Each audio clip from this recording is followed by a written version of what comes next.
minimal menahan makan, menahan lapar ya dan haus. Mana puasa ilmu tauhid? Ilmu itu nggak cukup nahan makan lapar aja, tetapi malamnya pun ya kata Habib Usman nanti di depan diterangkan puasanya orang mukmin itu adalah siangnya puasa, malamnya puasa. Kok gitu bisa? Nah, maksudnya apa?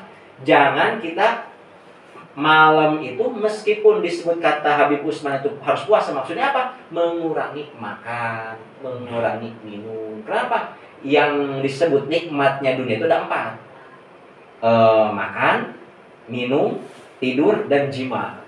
Nikmatnya dunia itu ada 4. Makan, makan, minum, jima, dan itu ya apa? Tidur ya. Nah ini. Ya kan itu kan makan harta itu kan. Kita nggak akan bisa beli beras kalau nggak ada harta. Minum nggak akan bisa beli minum nggak akan bisa ini tanpa kita minum. Itu harta.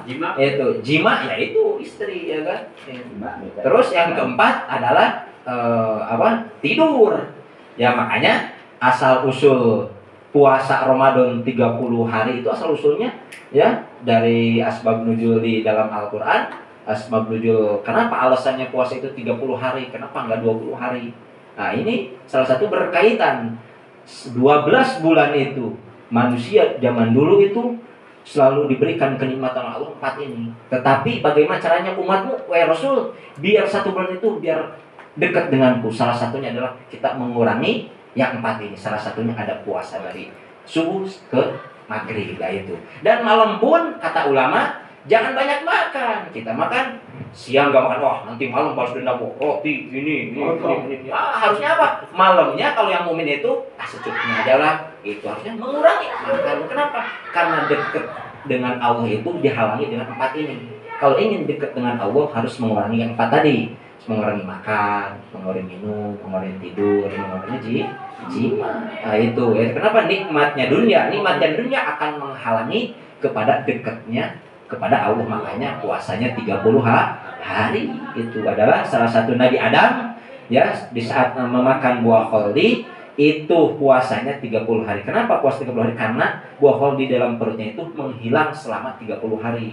Asal usul puasa Ramadan 30 hari itu. Nah itu ya di surat Al-Baqarah ada asbab nuzul riwayat wadiroyah indal mufassirin itu menjelaskan kenapa alasannya puasa Ramadan 30 hari. Nah ini puasanya ahli tauhid adalah nggak cukup makan ini, kita juga malam kita harus mulai makan. Biasanya makan 3 kali sehari, jadi kalau puasa mah cuman 1 kali atau 2 kali lah. Kalau nggak puasa 3 kali makan aja.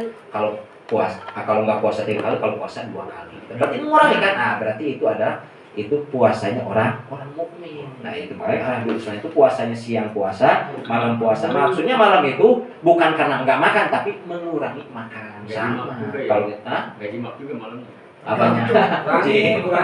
Gaji mah kebutuhan cuman jangan terlalu sering. Makanya siangnya gaji gitu. Itu ya. Terus dan kodok sembahyang. Kodok sembahyang. Awas, kemarin ketemu di HP siapa yang bikin status tuh. Di kitabnya Amnatul Thalibin nggak boleh melakukan sholat sunnah kalau mempunyai kodok. Awas, sholat sunnah itu tingkatannya banyak. Ada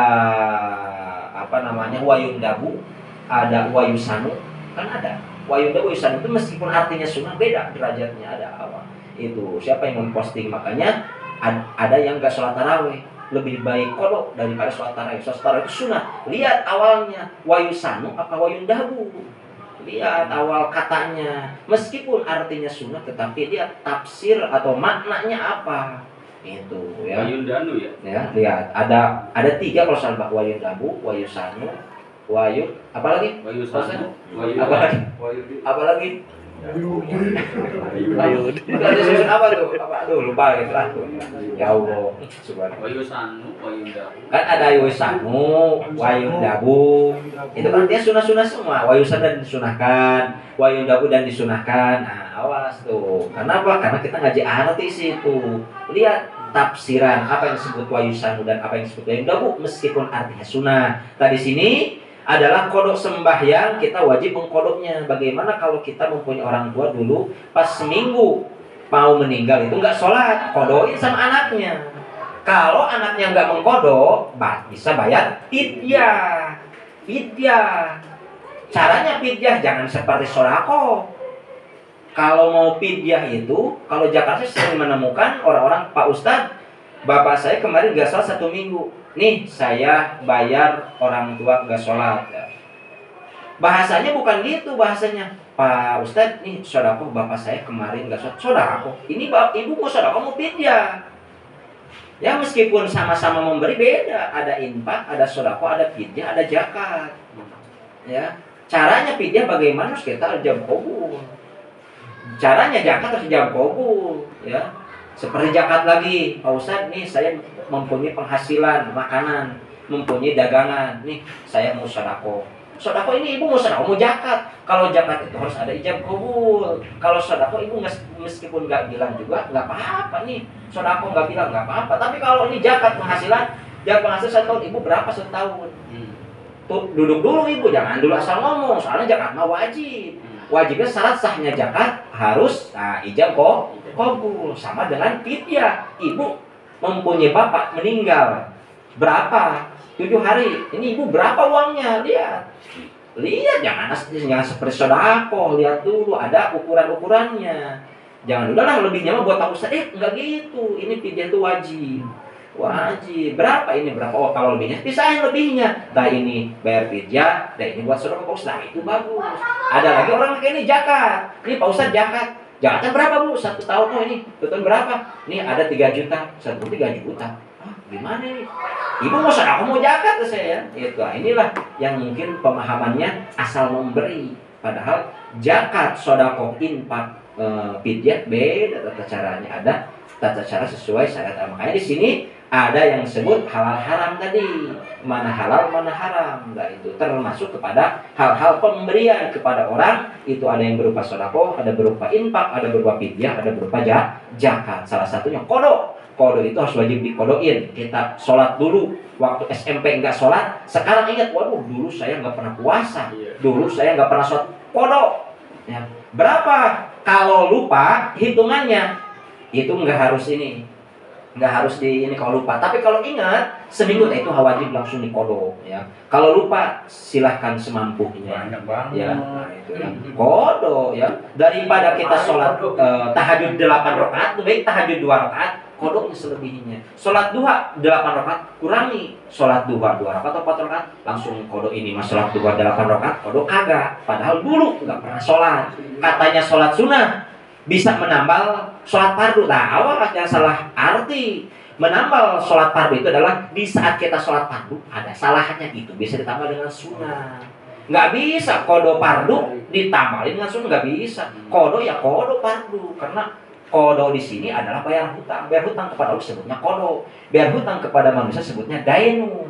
Dainun, hutang kepada manusia. Kodo artinya adalah bayar hutang kepada Allah berupa kewajiban sholat, kewajiban puasa. Nah ini makanya di sini teruskan. Jika ada tempo tuh, kalau ada waktu diberikan umur sehat, umur panjang, kita kodokin yang dulu nggak sholat. Itu. Waktunya Ustaz bebas. Kodok bebas. Ya usolli fardhol maghribi salah sarokaatin mustaqbilal kiblati kodoan lillahi ta'ala. Bagaimana Bapak? Usolli fardhol maghribi salah sarokaatin mustaqbilal kiblati kodoan li abi. Bagaimana Umi? Kodoan li Umi. Bagaimana saudara laki-laki? Kodoan li akhi. Gimana saudara perempuan? Kodoan li akhika. Itu kan. Usolli fardhol maghribi salah sarokaatin mustaqbilal kiblati kodoan lillahi ta'ala. Kalau untuk sendiri. Oh, untuk Bapak kodoan li abi, untuk Bapak. Beda sama sholat birrul walidain. Sholat apa? Birrul walidain sholat sunnah itu sholat sunnah. Ini kata kodo yang wajibnya takut orang tua dulu atau kita dulu. Makanya sholat sunnah itu minimal. Rasul makanya minimal 2 rakaat atau apa? Sholat sunnah itu dianjurkan 2 rakaat. Awas itu arti 2 rakaat itu adalah arti yang sangat panjang, bukan ringkes. 2 rakaat itu adalah 2 rakaat duha. Selebihnya kalau mempunyai kodo itu kodo harus diartikan itu. Kalau di tafsiran di situ dijelaskannya 2 rakaat itu maksudnya apa? Bagusnya itu takutnya Ya kenapa? Tahu Rasul umat saya itu nanti pasti banyak orang yang meninggalkan fardu, malah mendepankan sunnah. Banyak sekarang sholat sunnah rajin, lupa dulu SMP nggak pernah sholat. Tuh. Bahasanya kata Ustaz, sholat sunnah duha tadi itu bisa menambal sholat fardu. Awas, tarik lagi omongannya, yang menambal yang mana? Menambal meninggalkan sholat atau menambal pas bacaan di saat sholat salah. Ada juga sholat sunnah itu bisa menambal. Sholat itu bukan sholatnya ditinggalkan terus kita sholat sunnah aja lah. Enggak. Salah misalnya takutnya pas takbir Allahu Akbar bismillah takut ada yang salah, tambal dengan sholat sunnah, tambal dengan sholat. Makanya setelah sholat ada bahasa wiridan. Wiridan itu kata Senawi di kitab Kasih Pada nanti keterangannya salah satu menambal kesalahan sholat itu adalah salah satu wiridan sholat. Wiridan sholat itu jangan ditinggalkan. Itu mau warid, ada wirid. Kalau warid langsung dari Rasul, kalau wiridan dari ulama.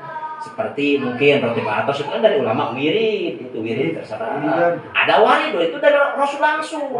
Seperti wiridan habis sholat, itu warid itu dari Rasul. Itu penambal di saat kita takutnya sholat kita banyak yang salah atau mungkin itu ya. Terus lagi, apalagi nih panjang juga ya.